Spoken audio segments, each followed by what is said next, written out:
Hello bachcho, let's read the question. The question says that if sin theta plus sin phi is equal to a and cos theta plus cos phi is equal to b, then first option is cos theta minus phi upon 2 is equal to plus minus half into under root a square plus b square. Second option is cos of theta minus phi upon 2 is equal to plus minus half into under root a square minus b square. Third option is tan theta minus phi upon 2 is equal to plus minus under root 4 minus a square minus b square upon a square plus b square. And the last option is cos of theta minus phi is equal to a square plus b square minus 2 upon 2. तो इस question में sine theta plus sine five A के equal दे रखा है और cos theta plus cos five B के equal दे रखा है। तो इन चार ऑप्शन में से हमको करेक्ट ऑप्शन चूज करना है। बहुत ही सिंपल सा क्वेश्चन है। पहले हम की कॉन्सेप्ट लिख लेते हैं। की कॉन्सेप्ट, पहला की कॉन्सेप्ट है sine square theta plus cos square theta is equal to 1, then sec square theta minus tan square theta is equal to 1। दूसरा 1 plus cos 2 theta is equal to 2 cos square theta. 1 plus cos 2 theta 2 cos square theta के equal होता है। Next की concept लिख लेते हैं, sec theta is equal to 1 upon cos theta. इन्हीं तीन की कॉन्सेप्ट की मदद से इस क्वेश्चन को सॉल्व कर लेंगे। तो क्वेश्चन में क्या दे रखा है, according to the question sin theta plus sin phi is equal to a, इसको फर्स्ट इक्वेशन मान लेते हैं, और cos theta plus cos phi b के इक्वल दे रखा है, इसको हम सेकंड इक्वेशन मान लेते हैं।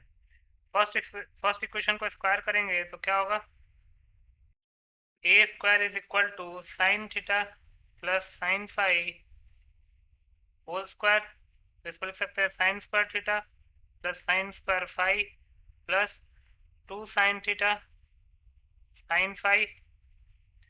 सेकंड इक्वेशन को स्क्वायर करेंगे तो क्या होगा, B square is equal to cos theta plus cos phi whole square. तो इसको स्क्वायर करेंगे तो cos square theta plus cos square phi plus 2 cos theta cos phi.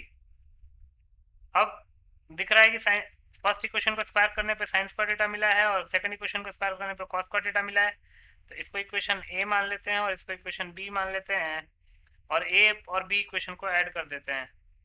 तो एलएचएस को एलएचएस से ऐड करेंगे तो जगह A square plus B square is equal to sine square theta plus cos square theta plus sine square phi plus cos square phi plus 2 times sine theta sine phi plus cos theta cos phi. तो यहाँ से A square plus B square किसके equal आ जाएगा, 1 plus 2 times, इसको हम cos of theta minus phi लिख सकते हैं। तो ये हो गया 2 plus 2 cos theta minus phi. 2 common लेंगे तो जाएगा 1 plus cos theta minus phi. Further proceed कर लेते हैं।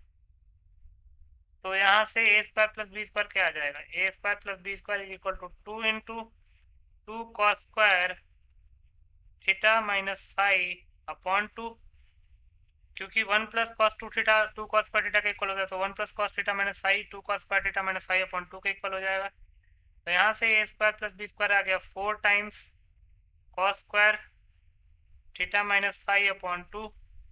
तो यहाँ से cos square theta minus five upon 2 किसके इक्वल हो जाएगा, A square plus B square upon 4 के इक्वल। तो यहाँ से cos of theta minus five upon 2 plus minus under root A square plus B square upon 4 के इक्वल हो जाएगा। तो यहाँ से cos of theta minus five upon 2, ये प्लस माइनस 1/4 जब अंडर रूट से बाहर आएगा तो 1/2 under root A square plus B square के इक्वल हो जाएगा। और चूंकि cos theta minus five upon 2 plus minus half under root A square plus B square के इक्वल आया है, इसका मतलब कि ऑप्शन ए करेक्ट हो जाएगा। Therefore option A is correct and at the same time option B incorrect हो जाएगा, क्योंकि ऑप्शन बी में cos theta minus five upon 2 plus minus half under root A square minus B square के equal लिखा हुआ है।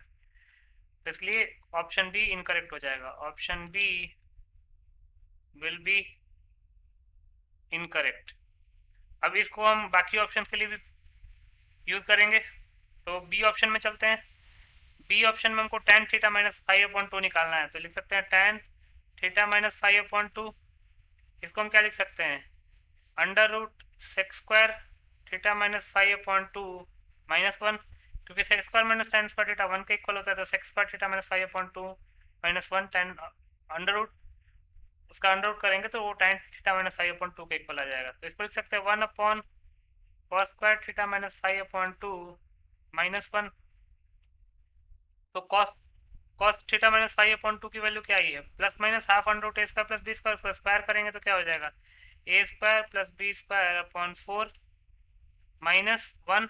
Simplify करते हैं तो ये हो जाएगा 4 minus A square plus B square upon A square plus B square. तो ये आ जाएगा यहाँ से टेन थीटा माइनस 5/2 क्या आ जाएगा, टेन थीटा माइनस 5/2 हो जाएगा plus minus under root 4 minus A square minus B square upon A square plus B square. और यही ऑप्शन सी में लिखा भी हुआ, तो लिख सकते हैं ऑप्शन सी इज करेक्ट। एक चेंज कर लेंगे, यहाँ पे हमने ऑप्शन बी लिख दिया था, इसको हम सही कर लेंगे सी ऑप्शन, इसको करेक्ट कर लेंगे। तो ये सी ऑप्शन था, सी ऑप्शन हमने निकाल लिया, वो करेक्ट हो गया। अब डी ऑप्शन की तरफ चलते हैं। डी ऑप्शन में cos थीटा माइनस फाइव निकालना है। तो cos थीटा माइनस फाइव को हम क्या लिख सकते हैं, उसके लिए हम एक चीज़ यूज़ करेंगे। वी हैव, हमारे पास क्वेश्चन में क्या था, A square plus B square is equal to 4 cos square theta minus 5/2। तो यहाँ से A square plus B square को क्या लिख सकते हैं, into 1 plus cos theta minus 5, क्योंकि 2 cos पर थीटा 1 प्लस कॉस 2 थीटा का इक्वल होता है, तो उसको हमने पुट कर लिया। तो ए square plus B square 2 times 1 plus cos theta minus 5 का इक्वल आ गया। तो यहाँ से तुम निकाल ही सकते हैं कॉस थीटा माइनस 5। तो ये जगह A square plus B square is equal to 2 plus 2 cos theta minus 5। तो यहाँ से 2 कॉस थीटा माइनस 5 क्या आएगा, A square plus B square minus 2। तो यहाँ से कॉस ऑफ थीटा माइनस 5 क्या आ जाएगा, A square plus B square minus 2/2। और यही ऑप्शन डी में लिखा भी हुआ है, लिख सकते हैं therefore option D is correct. तो ऑप्शन ए, सी और डी करेक्ट हो गए हैं। तो लिख सकते हैं hence options A, C and D are correct. तो इनको टिक कर लेते हैं, A, C and D. So A and C and D are your final answers. I hope you understood it well. Best of luck.